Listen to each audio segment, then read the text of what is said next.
puesta en ti, por eso vine aquí, pues puedo ver la luz y la verdad también. Mi fe está puesta en ti, por eso vine aquí,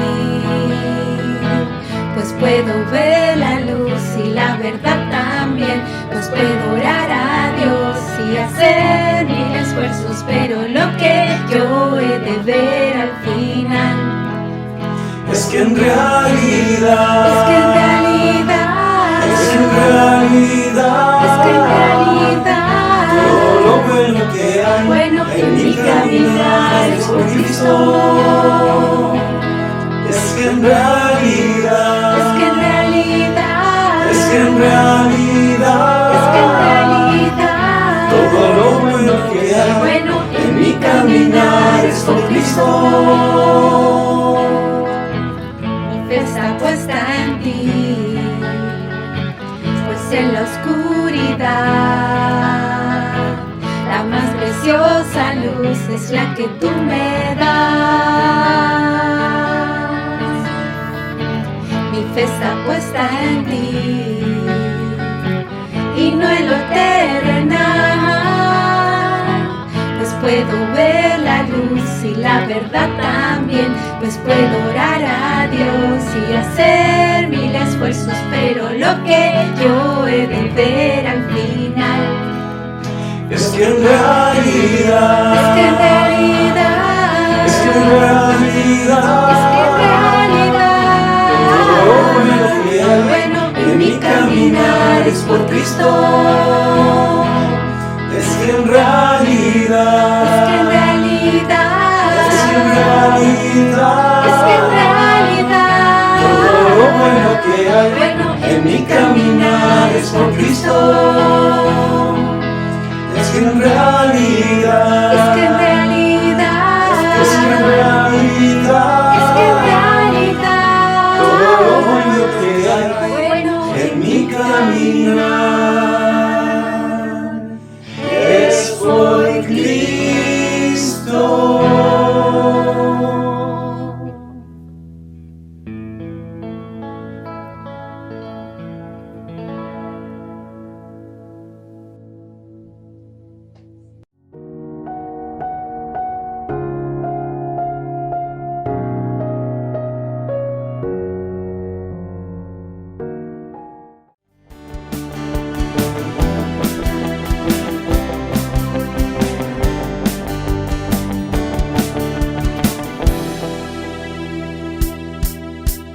Dios, cantamos en tu honor al mundo en derredor, tu palabra de escuchar, al Mesías venerar.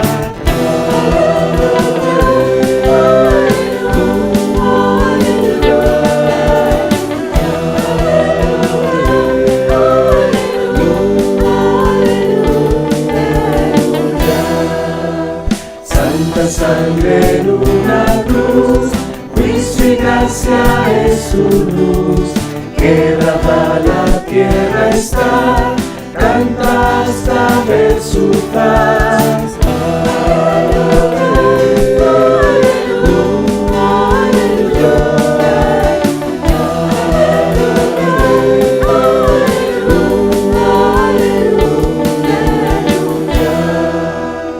Este es nuestro buen vivir, todos prestos a servir, su presencia sin igual, demanda su potestad.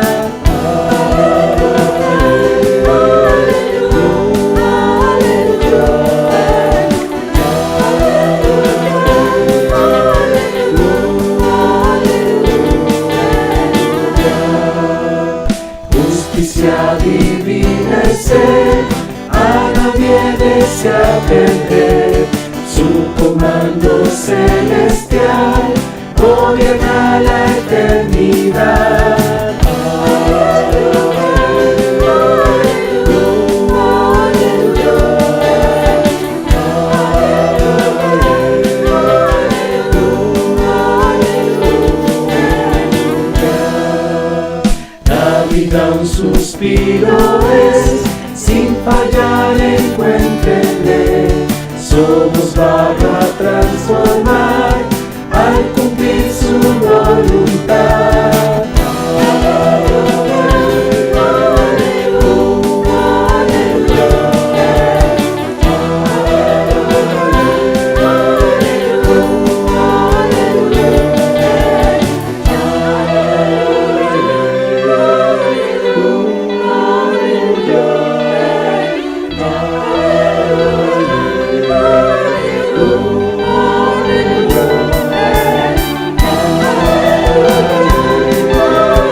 Buenos días, iglesia. Mi nombre es César, mi esposa Patricia. Estamos muy contentos de poder dar la bienvenida a esta primera reunión del año en que nos juntamos como iglesia. Nos sentimos muy privilegiados, muy felices de poder darle la bienvenida. Sí, así es, me uno a las palabras de César, agradecida de Dios de este año que pasó, de muchas circunstancias a veces difíciles que tuvimos que pasar con esta pandemia y tantas situaciones que cada uno de ustedes tuvieron que enfrentar. Pero hoy Dios nos da una nueva oportunidad, un nuevo año que comienza. Esperemos que ahí Dios nos sorprenda como siempre nos ha sorprendido y que estemos atentos a todas esas enseñanzas y lo que Dios también tiene preparado para nosotros. Y me gustaría compartir con usted una escritura que está en Salmos 1:1. Dice: dichoso el hombre que no sigue el consejo de los malvados, ni se detiene en la senda de los pecadores, ni cultiva la amistad con los malvados, sino que en la ley del Señor se deleita y día y noche medita en ella. Bueno, aquí esta escritura nos lleva a pensar cuánto yo me deleito en la palabra de Dios, cuánto me gusta meditar día y noche en la palabra de Dios. O prefiero seguir el mal consejo o seguir el mal camino. Este año nos queremos invitar a deleitarnos en la palabra de Dios, a que profundicemos nuestra relación con Dios, a que sea un gozo el poder meditar, el poder leer la Escritura, el poder reflexionar en lo que nos enseña la Escritura. Sí, yo creo que eso es un buen punto para mí también. Creo que es tan importante que nuestra base sea la Escritura, deleitarnos en ella, tomar tiempo, pasar tiempo con la Escritura, porque es la base donde nosotros podemos construir. Así que dejamos esa invitación no solo para ustedes, para nosotros, para nuestro hogar también, para poder conocer mucho más de Dios a través de la Escritura. Bien. ¿Me acompañan a orar? Padre, Señor Dios, gracias por este tiempo que podemos estar juntos a través de la internet, Señor, en forma virtual, de poder orarte, Dios, por este nuevo año, que tú estés con nosotros, que nos guíes a poder profundizar en la relación contigo a través de la Escritura, a poder meditar, a poder reflexionar en tu palabra, Señor, cada día, y no apartarnos de tu camino, Señor, seguir el camino que tú nos enseñas y muestras. Te damos por este servicio, por esta reunión, que estés en control de todo, que aprendamos de tu palabra, que busquemos, Dios, a aprender de tu enseñanza y meditar en ella. Te damos todo esto, Padre, en nombre de Jesucristo, nuestro Señor y Salvador. Amén. Amén. ¡Bienvenidos!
El gran amor del Señor nunca se acaba y su compasión jamás se agota. Cada mañana se renuevan sus bondades. Muy grande es su fidelidad. Bendito Dios,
Muy buenas tardes, iglesia y amigos que nos acompañan en este día domingo. Quisiera compartir contigo en este tiempo de ofrenda una escritura. Acompáñame por favor a Hechos 17, versículos 24 al 25. Dice así: Él es el Dios que hizo el mundo y todo lo que hay en él, ya que es el Señor del cielo y de la tierra. No vive en templos hechos por hombres, y las manos humanas no pueden servirlo, porque Él no tiene ninguna necesidad. Él es quien da vida y aliento a todo y satisface cada necesidad. Dios es así, un Dios generoso, un Dios poderoso, que permite que exista todo lo que vemos, todo lo que somos, todo lo que palpamos y experimentamos es parte de la generosidad de Dios. Él nos da todo. Y no nos da de manera, como podríamos decir, tacaña o mezquina. Dios todo lo da en abundancia. El mar, las montañas, las estrellas, la arena del mar, el aire, todo es abundante. Tenemos un Dios generoso, muy generoso. ¿Cuántos seres humanos existen? ¿Cuántas plantas existen? ¿Cuántos tipos de animales y peces e insectos existen? Dios es muy generoso, muy bondadoso y nos permite disfrutar de todo lo que hay. Tenemos un Dios bueno, un Dios generoso, y todo lo que nos da, y en este instante estamos experimentando la gracia de Dios. Desde que te despertaste en la mañana, quizá todavía estás con un poco de sueño, pero es Dios que te da la vida. Es Dios el que te da la conciencia, el Dios que te permite dar esos pasos, el Dios que permite acariciar a tu familia, comer un pedazo de pan, beber agua. Es Dios quien da la vida. Si entendemos esta realidad, si la aceptamos y la valoramos, la respuesta natural es gracias. Gracias, Dios. Y la ofrenda es eso, es un gracias, Dios, por todo lo que me das. Y sin contabilizar lo que es el sacrificio de Jesús, las escrituras, la iglesia y tantas cosas buenas que Dios nos da. Pero la ofrenda es decir gracias, Dios. Yo te invito a tener un corazón que reconoce y aprecia y valora todo lo que Dios ha hecho por ti, antes de nacer y ahora que ya existes. Te invito a orar para que demos gracias a Dios por la oportunidad que también tenemos de darle y ofrendar. Acompáñenme, por favor. Padre amado, gracias por este tiempo que tenemos de reflexionar en tu bondad, en tu generosidad, en tu poder. Gracias por darnos la vida, gracias por darnos, Padre, todo lo que necesitamos, Señor. Gracias por darnos la fuerza, la energía, la inteligencia para trabajar, las manos, la fuerza, las personas, las redes para poder contactar personas, Señor, y cubrir nuestras necesidades por el medio ambiente, por el cielo, por el mar, por todo lo que tú nos has dado. Muchas gracias, Señor. Y te pido, Padre, que recibas esta ofrenda, Padre, que cada corazón, cada hermano está preparando para dar, Señor. Bendice sus vidas, protégelos, cuídalos, Señor. Te oro por los hermanos que están pasando necesidad, por los hermanos enfermos. Está con ellos, Señor. Gracias, Papito, por todo lo que nos das y te oramos agradecidos. En el nombre de Jesús. Amén. Hasta luego.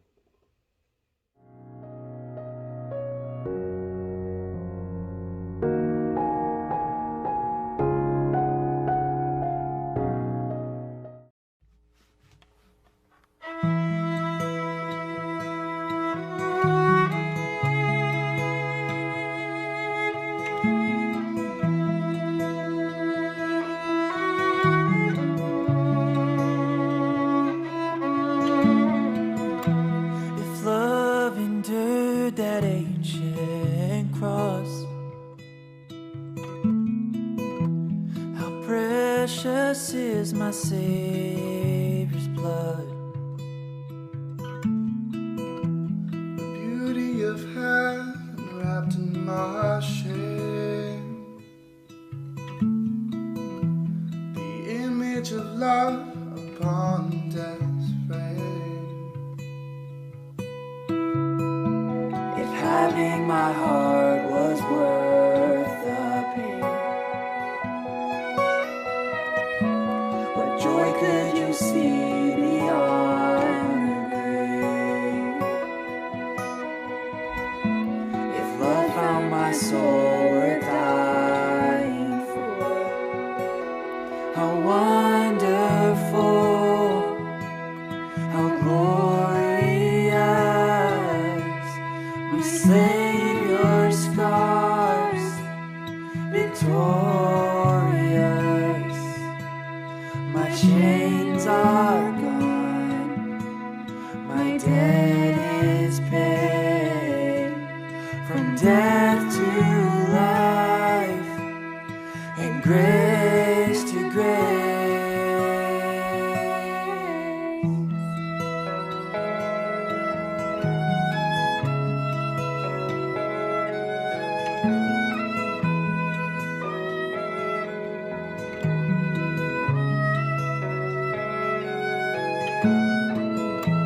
If heaven now owns that vacant tomb,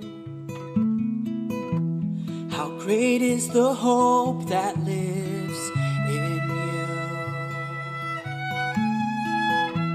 The passion that tore through hell like a rose, the promise that rolled back death and its stone. Freedom is worth the life you raised. And where is my sin? Where is my shame? Oh Jesus, if love paid it all to have my heart, how wonderful, how glorious, my Savior's scars, victorious. My chains are gone, my debt is paid. From death to life, and grace to grace.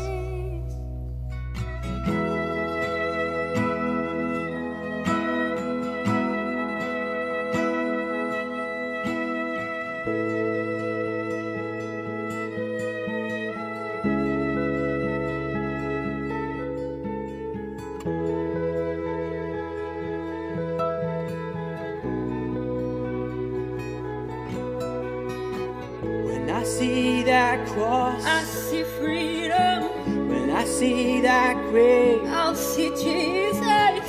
from death to life I will sing your praise.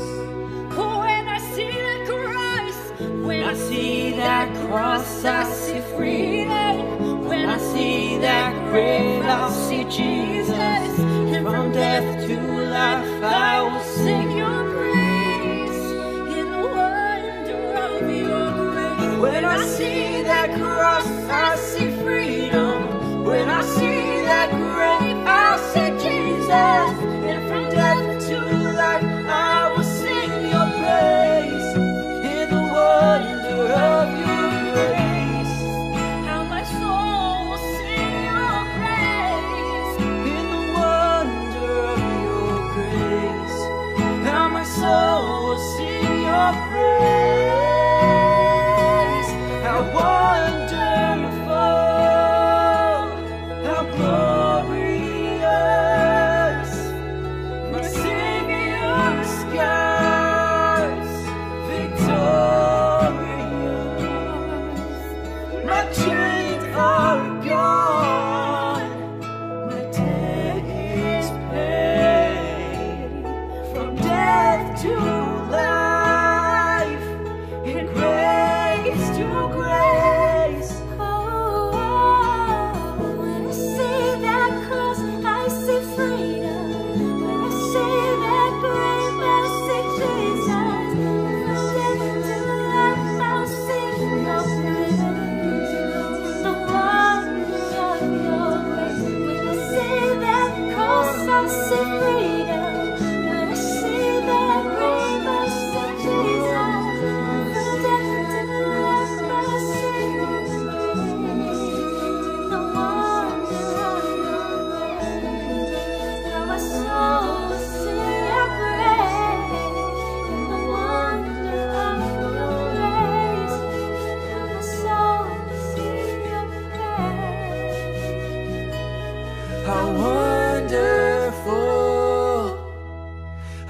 victorious, my Savior's scars, victorious,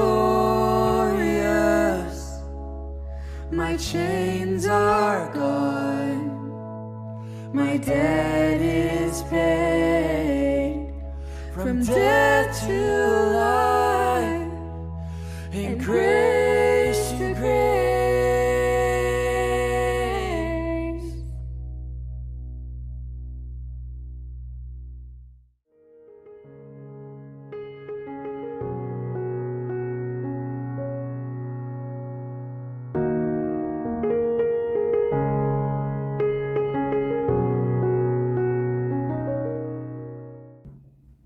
Muy buenos días a todos, iglesia, amigos que nos están viendo, familiares. Estamos ya en el inicio de este 2022 y deseo que sea un gran año para todos ustedes, que tengamos una oportunidad de estar este año muy conectados con Dios y bueno, qué mejor que partir este día con una oración.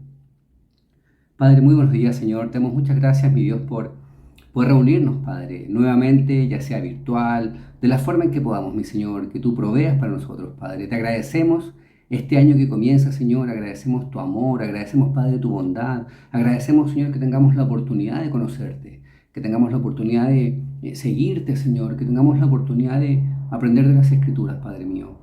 Quiero, mi Dios, orar por este tiempo, Padre, que nos guíes con las Escrituras, que nos enseñes, que podamos seguir aprendiendo el Sermón del Monte, mi Dios.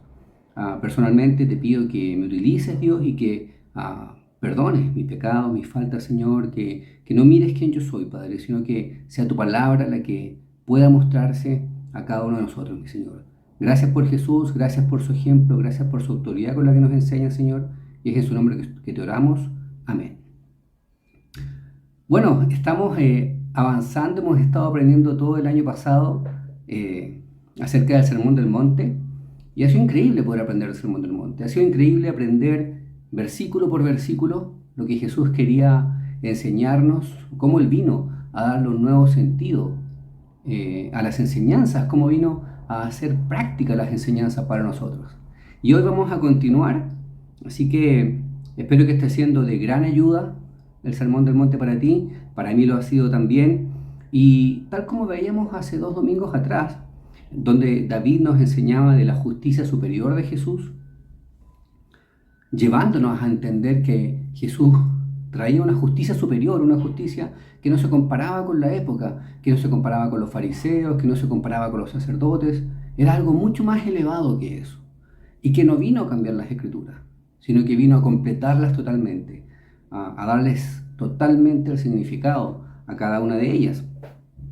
Entendamos también que en esa época los que dirigían la nación eran los sacerdotes, los fariseos, eran los dueños del conocimiento, eran quienes enseñaban a todo el pueblo, quienes decían lo que debía hacerse, cómo debía hacerse, conocían el Antiguo Testamento de memoria, conocían la ley de Moisés, y ellos eran muy cuidadosos en seguirla al pie de la letra. Y es interesante porque para algunos era lo que hemos oído generación tras generación, para otros era lo que se ha escrito desde el principio. Siempre para ellos fue una enseñanza que alguien había dejado, que alguien les había transmitido. Algo interesante es que ellos obedecían todo lo que decía la ley de Moisés. No mates, no robes, honra a tu padre y a tu madre, no toques nada impuro. Y ellos eran muy cuidadosos externamente de mostrar y de demostrar que seguían las enseñanzas. Para hoy quise llamar la clase Una nueva perspectiva, porque en realidad para poder seguir las enseñanzas de Jesús necesitamos tener una nueva perspectiva. Necesitamos ver de manera diferente las Escrituras, necesitamos ver la vida de una perspectiva distinta.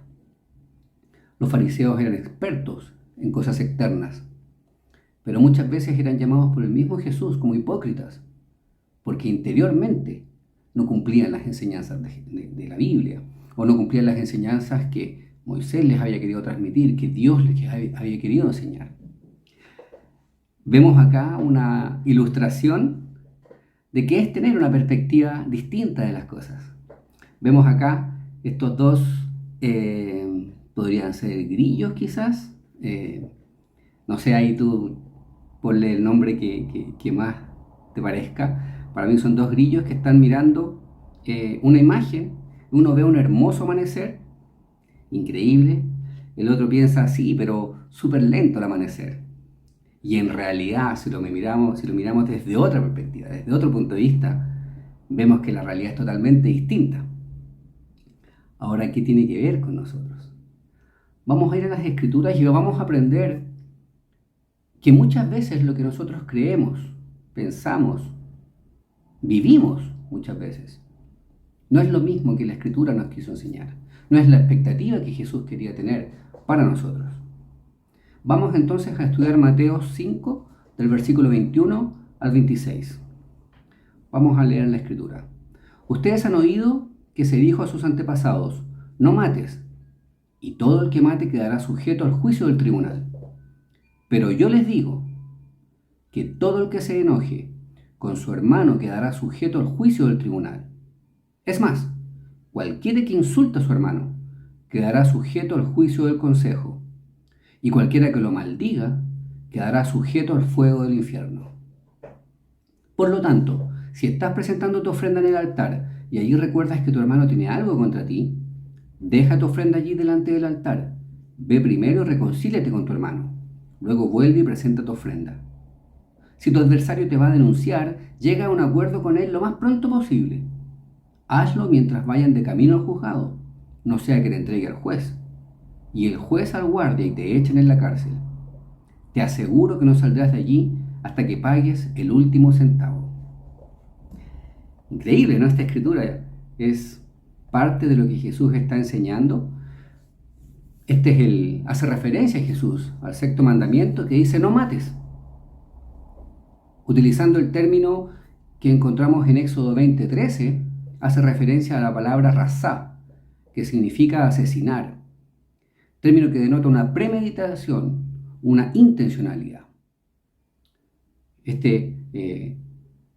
Asesinar tiene que ver con algo pensado, premeditado, intencionado. Y Jesús hace referencia a tres formas en que se puede quitar la vida a una persona. Porque él parte diciendo en el mandamiento sexto, no mates. Y Jesús dice, pero yo les digo, yo con toda mi autoridad, les puedo decir hoy día, y volviendo, los fariseos no mataban. Eso dice la ley, eso es lo que yo no voy a hacer. Pero Jesús va mucho más allá.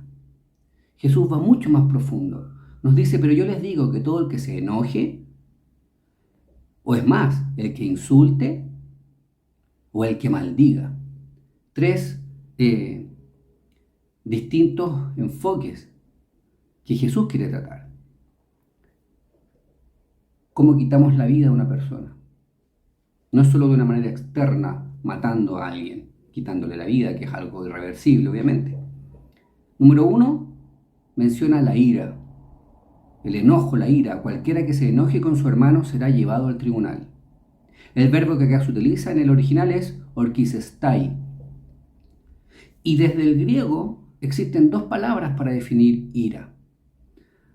Primero lo podemos encontrar en timos, que se compara con una llama que prende en la paja seca. Prende como pasto seco, decimos nosotros. Es la ira que se inflama rápidamente y rápidamente también desaparece.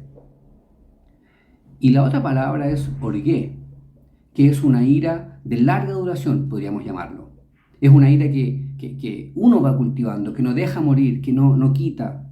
Es como mantenerla arropada, calentita, tapadita, para que no se enfríe esa ira. Jesús está hablando. Cualquiera que se enoje con su hermano será llevado al tribunal. Cualquiera que tenga esta ira que se inflama, como el pasto seco, o cualquiera que tiene esta ira y la acumula y la guarda y la mantiene ahí en su corazón, será llevado al tribunal. Jesús condena toda la ira. Y la Biblia deja claro que la ira está prohibida. Por ejemplo, Santiago 1:20 dice la Escritura, pues la ira humana no produce la vida justa que Dios quiere. Por lo tanto, ¿cómo vamos a vivir en ira si no produce la vida que Dios quiere? Colosenses 3:8. Pero ahora abandonen también todo esto: enojo, ira, malicia, calumnia y lenguaje obsceno. Cicerón, que era un orador, político, filósofo, que vivió como entre el 106 y el 40 a.C., él decía que cuando se dejaba entrar la ira en la escena, nada se podía hacer con sensatez. Cuando estamos bajo la ira no hacemos nada con sensatez. Cuando estamos con ira, inflamados, no hacemos nada con sensatez. Se comparaba en ese tiempo el tener ira como con una locura breve. Momentáneamente se comportó como un loco porque estaba bajo la ira. Y Jesús condena la ira que no se desvanece, que no se quiere olvidar, que se cultiva, que se niega a ponerse en paz. La ira que busca venganza, cualquier forma en que nosotros tengamos ira y la desarrollemos, la cultivemos, la que queramos obtener venganza, revancha, Jesús la condena.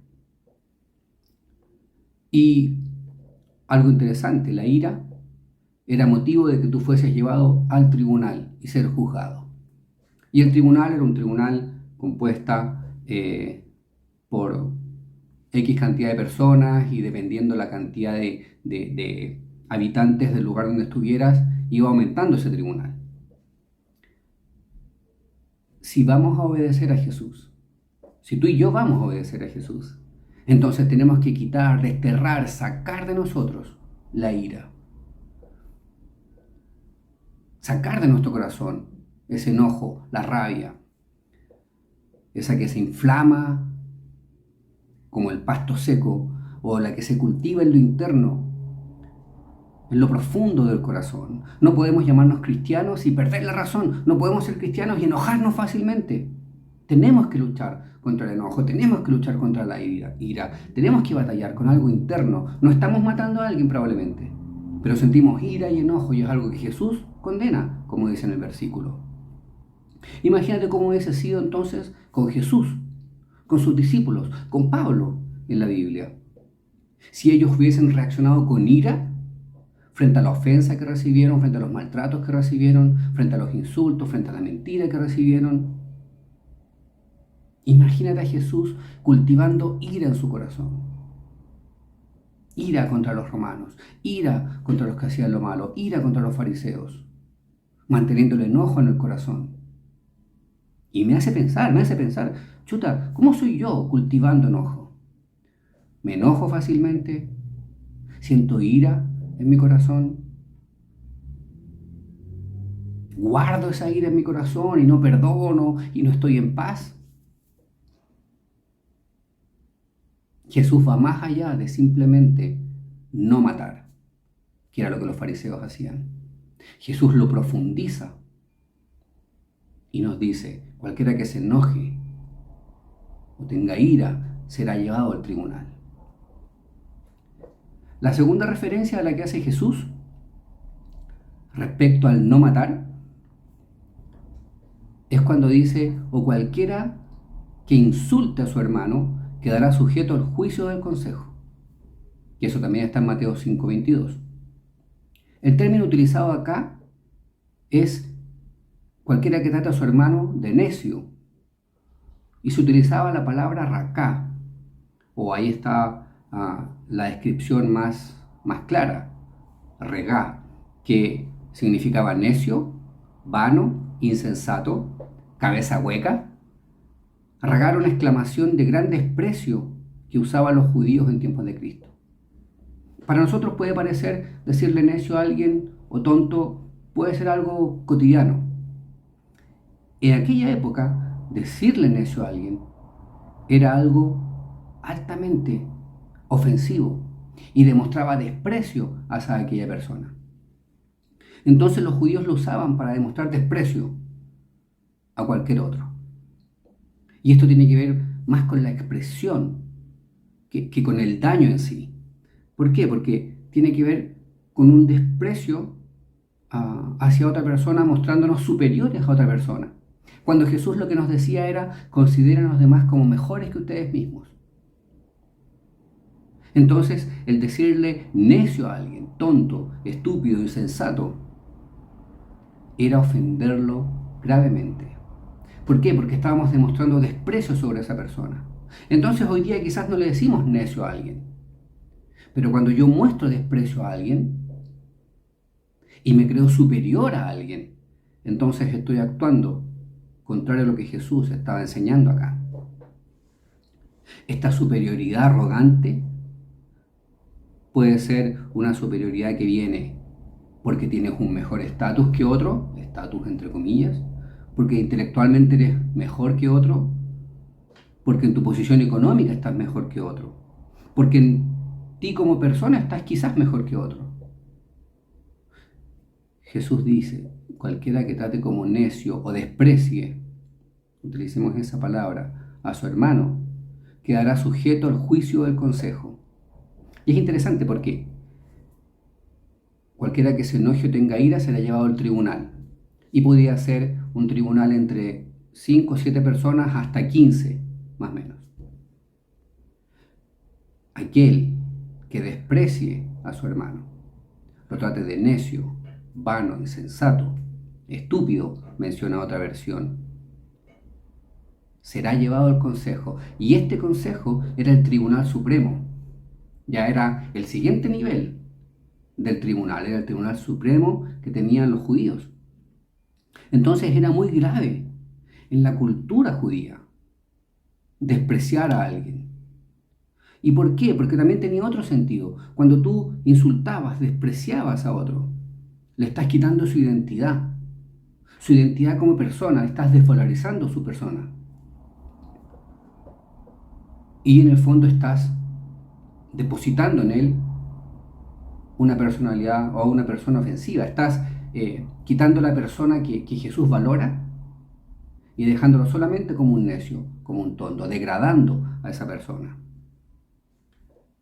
Es como que me quitaran el nombre de Claudio, yo soy Claudio, represento lo que son mis características, quitarme el nombre y solamente dejarme como un necio, solamente dejarme como un tonto, solamente despreciar quien yo soy.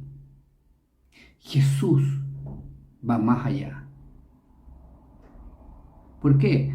Porque los fariseos sí despreciaban al resto, sí se creían superiores, sí podían llamar a otros necios, sí pensaban o sentían que otros eran idiotas. Jesús nunca albergó estos sentimientos en su corazón. Y al contrario, Jesús dice que se rebajó por nosotros. Recordemos que dice la Biblia que Jesús se rebajó hasta la muerte por nosotros. Él llevó su vida hasta el mayor desprecio por nosotros. Eso muestra el valor que teníamos nosotros para Dios. Eso demuestra el valor que tenemos para Jesús. El valor de Él incluso llegar a dar su vida por nosotros. Entonces, ¿cómo íbamos a ir o cómo vamos a ir y tratar de necio, idiota, tonto, estúpido a otro por el cual Jesús dio su vida? Hay un cuento rabínico que decía que un sacerdote vio a otro que estaba ahí como tirado en un lugar de mucho menor categoría, inferior a él, pobre quizás, y lo mira y le dice: ¿y tú de dónde saliste tan feo, tan poca cosa, tan ahí para menospreciar? Y este hombre lo mira y le dice: pregúntale al que me creó, que me hizo de esta manera. A veces actuamos así con otros, a veces nos creemos mejores que otros. Jesús hizo todo lo contrario. Al que no tenía, Jesús le dio. Tocó a los enfermos, tocó a los despreciados, tocó a los que nadie quería tocar. Murió por todos nosotros. Y piensa, murió por un asesino y murió por ti, y murió por mí. Necesitamos tener una perspectiva diferente al momento de ver las Escrituras y al momento de llevar nuestra vida. Hoy día es súper común tratar de estúpido, de necio, de tonto cualquiera. Y quizás se nos puede salir muy rápido. no estamos dándonos cuenta que no estamos actuando como Jesús. Jesús veía muy diferente la forma de tratar a cada una de las personas. Jesús le decía, si tratas mal a tu hermano, vas a ser juzgado. Si tratas como idiota a tu hermano, vas a ser juzgado. Si te enojas, tienes ira, vas a ser juzgado. Jesús nos enseña una perspectiva distinta de ver la vida cristiana. Los fariseos no eran capaces de verlo. Los fariseos decían, no mates, no mato. No robes, no robo. Pero por dentro mataban en su corazón porque despreciaban a otros.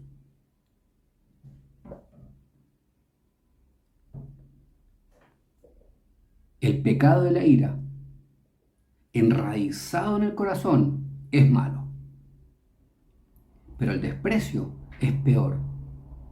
El desprecio está alejado del Espíritu de Jesús.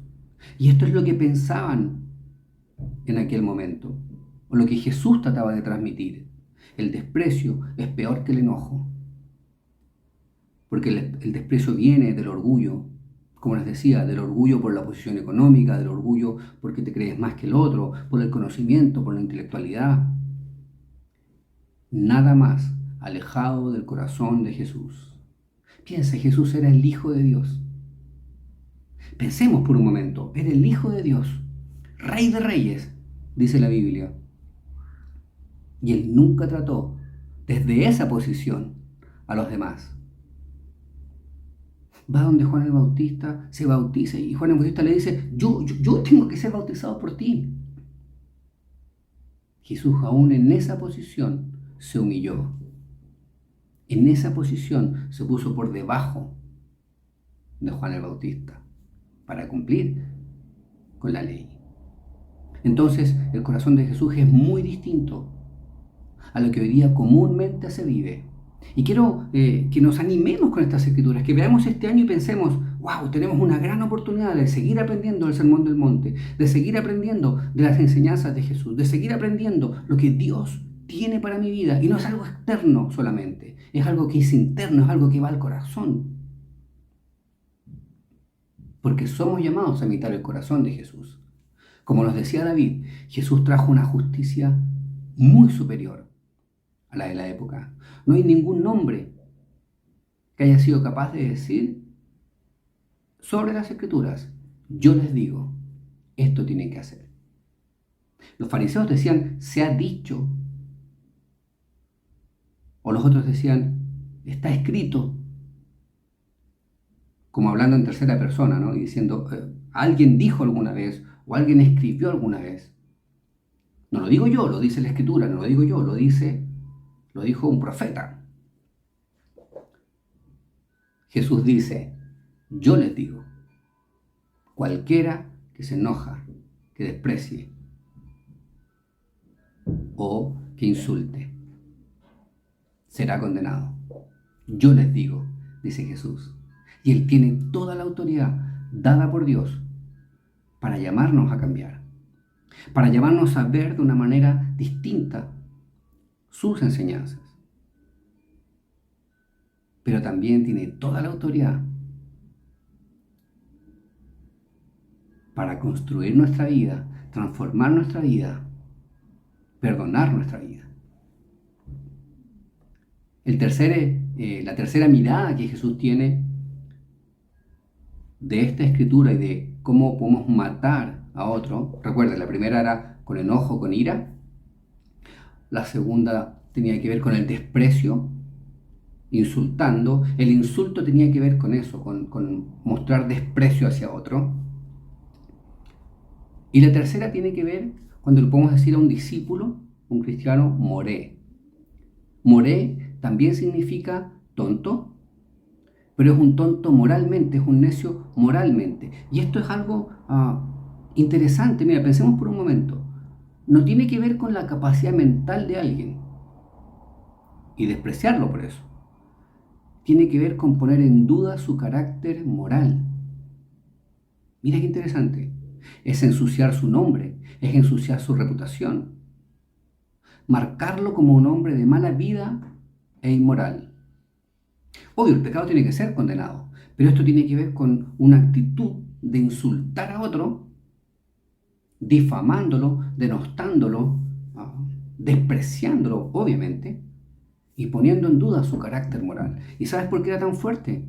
Porque era destruir una persona que quedaba marcada con esta definición. Era destruirlo, y era nuevamente menospreciarlo como persona, quitar su esencia de persona y transformarlo en esto, en un necio, un tonto moralmente. Para los judíos era muy insultante, en extremo, utilizar moros. ¿Hasta qué punto? Hasta el punto de que la Escritura dice, cualquiera que lo maldiga, porque estamos hablando de algo moral, cualquiera que lo maldiga quedará sujeto al fuego del infierno. Mira qué interesante.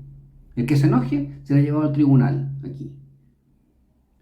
El que desprecie, trate de necio, de tonto, como rascá a su hermano, va a ser llevado al consejo, que está más arriba, al Tribunal Supremo. Pero el que trate, denoste, menosprecie, acabe con la reputación de su hermano, dice, quedará sujeto al fuego del infierno. Mira qué interesante la forma en que los judíos veían las Escrituras. En Proverbios 10:23 dice la Biblia, el necio se divierte con su mala conducta, pero el sabio se recrea con la sabiduría. Entonces, cuando hablamos de este moré, hacía referencia a una persona necia que se divertía en su mala conducta. Pero la Biblia está diciendo, no mates. Pero yo solamente te digo, no es eso. Te digo también, si tú menosprecias, si tratas de necio, como moré, a alguien, más te vale, o quedarás sujeto al fuego del infierno. ¿Por qué? Porque está demostrando lo que nosotros sentimos internamente hacia otra persona. Hacia allá está enfocado. Era destruir a una persona. Es interesante porque buscando cuando habla acerca del fuego del infierno, está haciendo referencia, y ellos lo sabían súper claros. Eso es increíble porque está hablando acerca de el Gená. Gená significaba o hacía referencia a un lugar terrible, el Gená. Y hace referencia a un lugar que se llamaba el Valle de Ginón. Y el Valle de Ginón fue un lugar donde se sacrificaban ídolos y donde un rey de Israel que se llamaba Acaz, junto con otro personaje que se llamaba Manasés, sacrificaban ídolos al dios Moloc. Eso lo pueden ver en 2 Reyes 16:3 y en Jeremías 22:34. Después llegó Josías, profanó este lugar, y lo podemos ver en 2 Reyes 23 también, y profanó este lugar, condenó las prácticas detestables que estaban haciendo, les hizo ver que eso era algo que Dios aborrecía. Sacrificar ídolos a Moloc, un dios pagano, y más encima sacrificar sus propios hijos. Y más tarde este lugar fue utilizado y permaneció así para quemar los residuos de la ciudad. Todo lo que la ciudad botaba, desechaba, era llevado a este lugar, que ya estaba entre comillas maldito, y ahí quemaban los desperdicios de Jerusalén, todo lo malo, toda la basura. Por lo tanto, siempre había un fuego encendido, siempre estaba humeando ese lugar, porque era el gran basural de Jerusalén. Entonces, cuando Jesús les dice, van a ser llevados a Gená, todos sabían, vamos a ir a ese lugar que es horrible, hediondo, siempre está ardiendo, y ahí va lo peor de lo peor para que sea destruido y quemado. Entonces Jesús les dice, cuando tú denostes, degrades o hables mal del carácter de una persona, estás matando a esa persona, estás matando quién es esa persona, estás destruyendo a esa persona. Si tú eres así, serás llevado a este lugar, a este Gená, que era un lugar terrible donde ibas a ser destruido. Y más adelante fue usado como un ejemplo de cómo sería el infierno, ¿no? Un lugar ardiente constantemente. Entonces, tiene que ver con una actitud interior de cómo somos nosotros con el otro, cómo somos nosotros con nuestros hermanos, cómo somos nosotros con las personas. Jesús nos lleva a un lugar mucho más alto.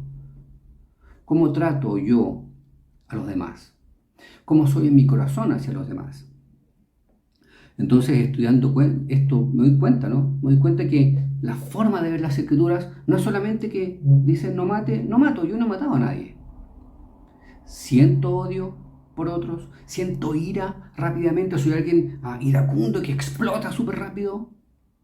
Y ojo, porque cuando explotamos súper rápido sale un montón de cosas malas de nosotros. O desprecio a otros, o insulto a otros, o miento denostando a otros. Jesús les estaba haciendo ver a los judíos y a los fariseos en ese momento.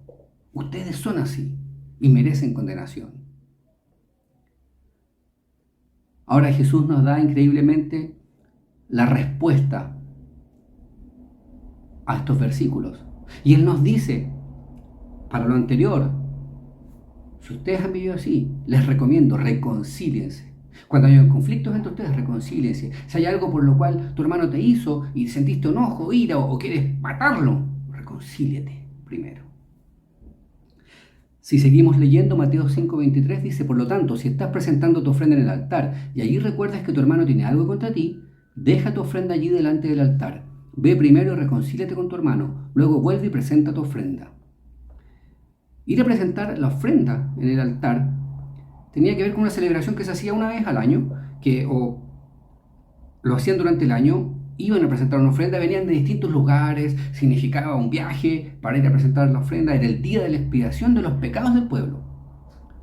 Entonces tenían que algunos recorrer grandes trayectos para llegar al templo, presentar un sacrificio por perdón de sus pecados, por expiación de los pecados. Jesús les dice, llegaste al templo y te acuerdas que hay algún hermano que tiene algo en contra tuya, pero porque tú le hiciste algo a ese hermano, ve, deja tu ofrenda, ve y reconcíliate. Imagínate, algo que se estaba haciendo que era sagrado para ellos, que era para expiación de los pecados. Jesús le dice, déjalo ahí primero, ve a reconciliarte y vuelve a presentar tu ofrenda.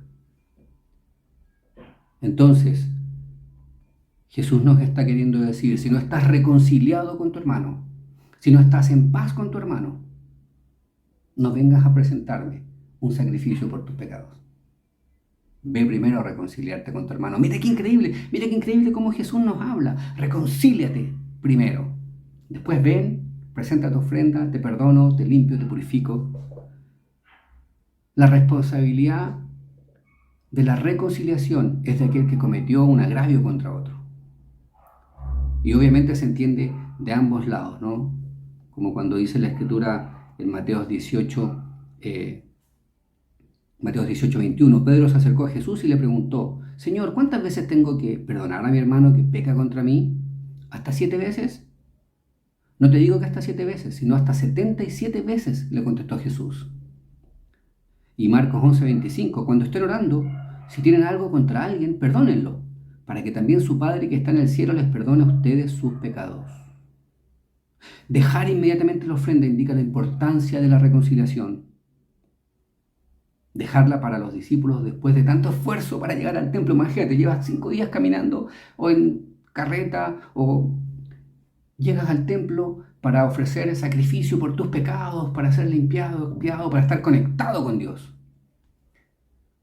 Y Jesús te dice, si tienes algo contra alguien, o si hay alguien que se ha sentido ofendido por ti, agraviado por ti, ve a ponerte en paz con él. Ve a reconciliarte con él. Después ven y ofrece el sacrificio. Para los judíos, ellos sabían muy bien que tenían que hacer todo lo posible por reconciliarse con su hermano antes de poder estar en paz con Dios. Y mira qué increíble. A veces podemos preguntarnos, ¿por qué no me siento conectado con Dios? ¿Por qué no estoy agarrando las Escrituras? ¿Por qué me siento incómodo en mi relación con Dios? ¿Por qué está tan floja mi relación con Dios? ¿Por qué siento que Dios está más lejos? ¿Por qué no veo su influencia en mi vida? ¿Por qué no veo cambios en mi vida?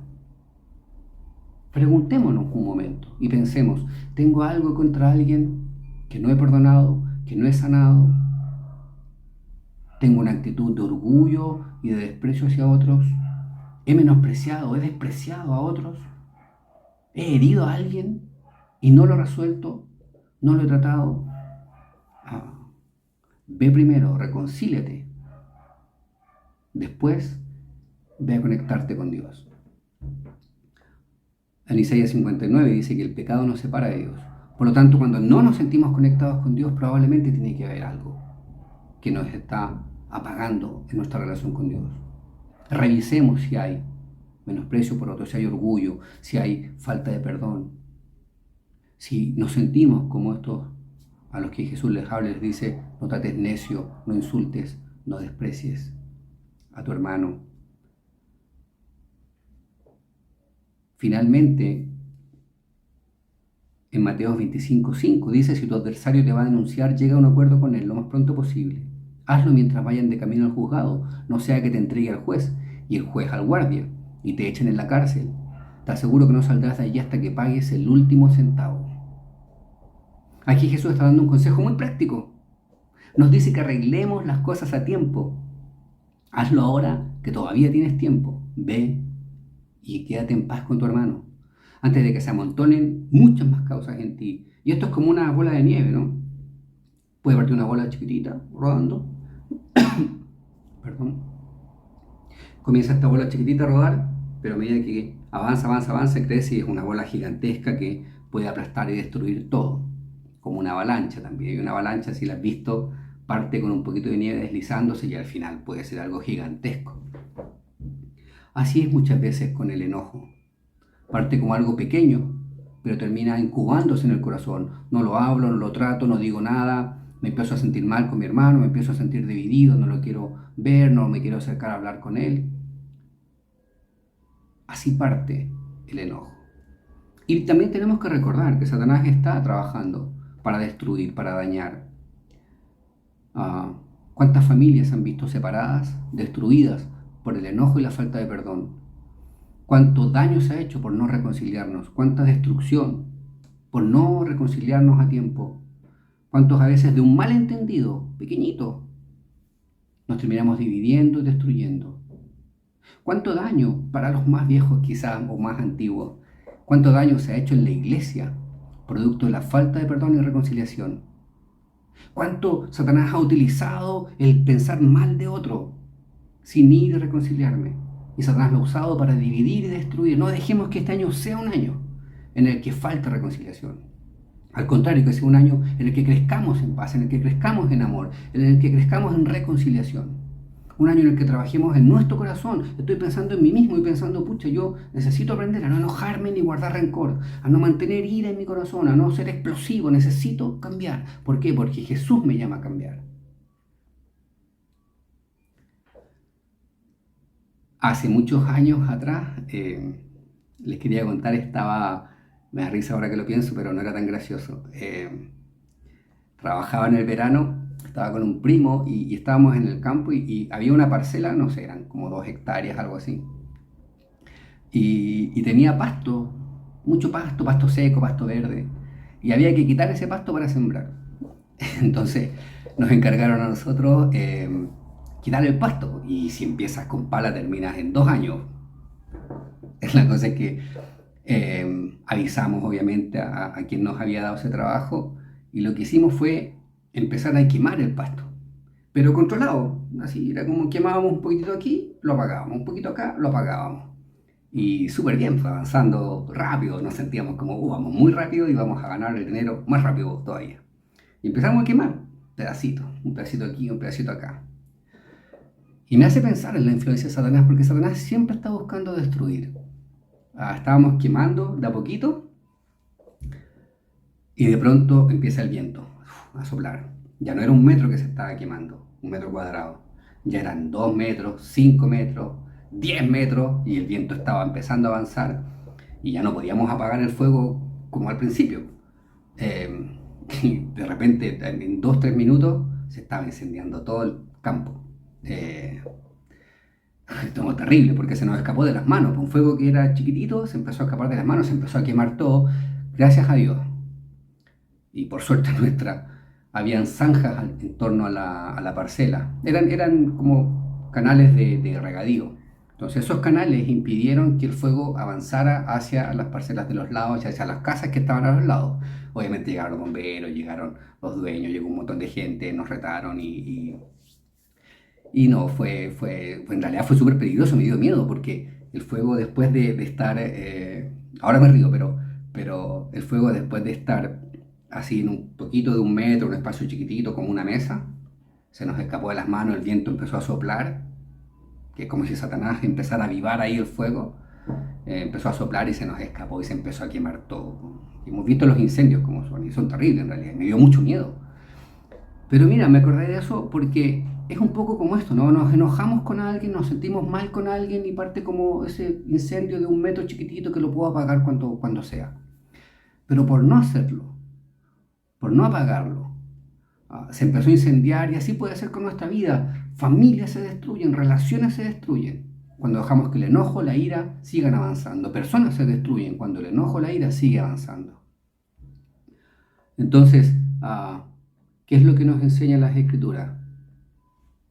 Vamos y reconciliémonos. Para el mundo, una persona es buena si no hace lo malo.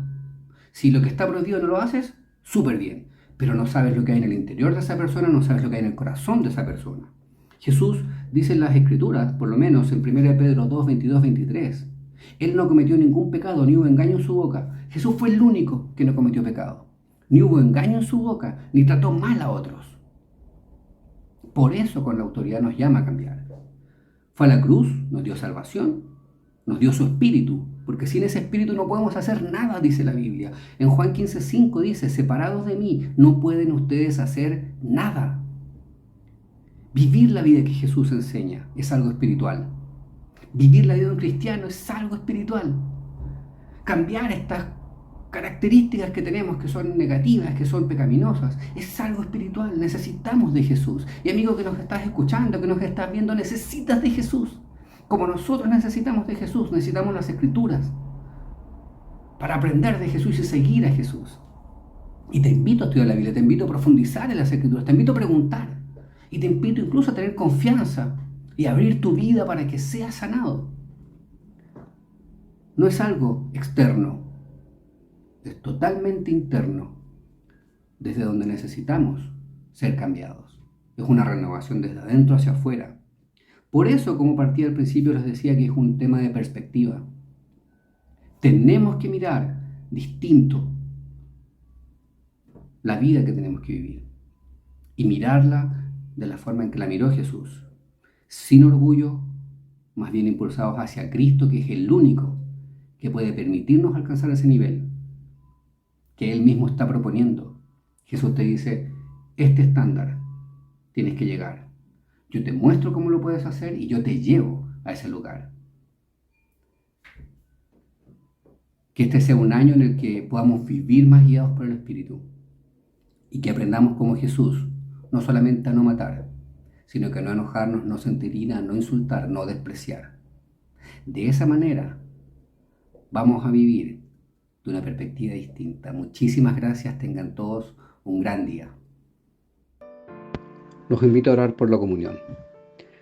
Padre, muy buenas tardes, Señor. Te damos gracias por este día, mi Dios, por lo que tú nos enseñas, por poder aprender de las Escrituras, Padre, y llevarlo a nuestra vida, mi Señor. Te pedimos que estés siempre guiándonos, Padre, enseñándonos, instruyéndonos, Señor, transformando nuestra vida para ser más como Cristo, Señor. Y también te oramos por Cristo, Padre, por su entrega, su sacrificio en la cruz. Gracias, Padre, porque Él mostró con su vida el ejemplo a seguir, Padre, la forma en la cual nosotros debíamos vivir, Padre, para un día estar contigo, mi Señor. Gracias por la cruz, gracias por su sacrificio en la cruz, Padre, que perdona nuestros pecados, que nos da su Espíritu Santo, Señor. Gracias por este tiempo en el que podemos orarte. Te pedimos, Dios, por la sangre de Cristo, por el cuerpo de Cristo, Padre. Que estés con nosotros, que nos guíes, que nos dirijas, mi Señor. Señor, muchas gracias por este tiempo. Bendícelo, Dios, por favor. Bendice la Santa Cena. Lo hacemos recordando a Cristo. Lo hacemos levantando a Cristo. Lo hacemos, Señor, exaltando a Cristo, Padre, su entrega y su sacrificio, mi Señor. Te amamos y te oramos, mi Dios, en nombre de Jesús. Amén.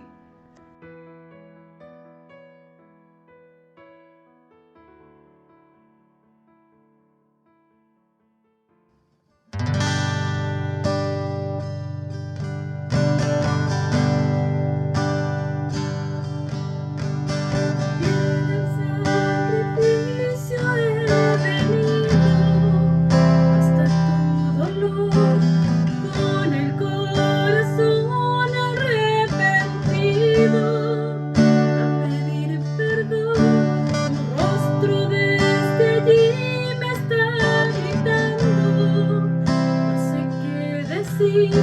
Tus ojos desde allí me están mirando.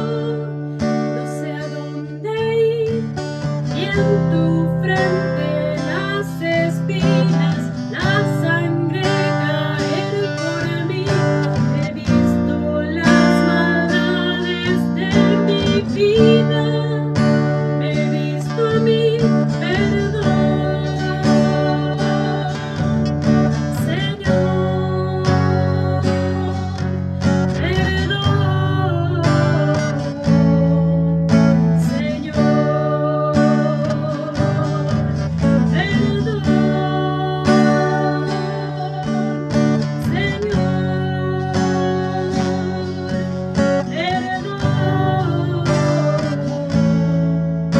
Señor,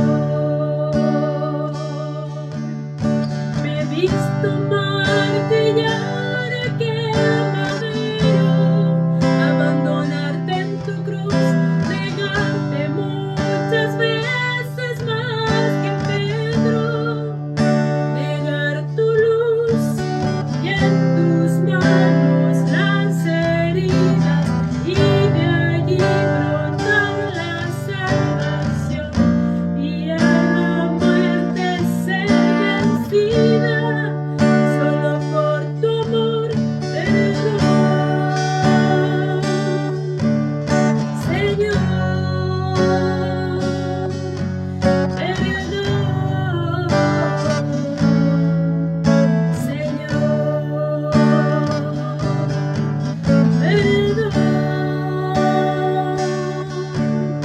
Señor,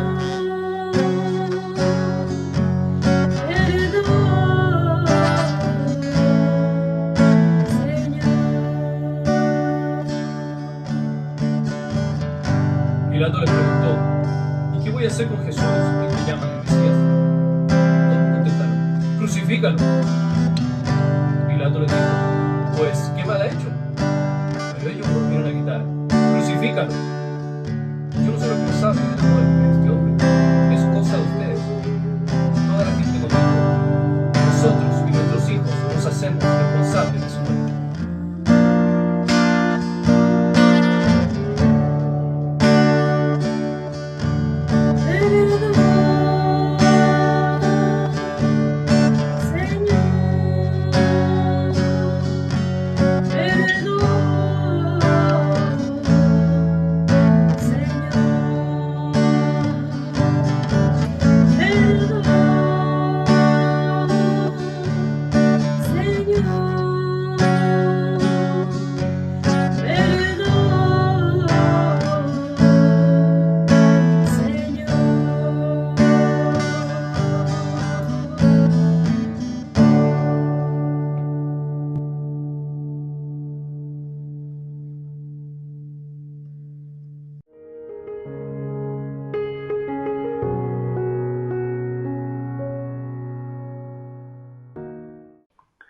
Muy buenas tardes, gracias por haberte conectado el día de hoy.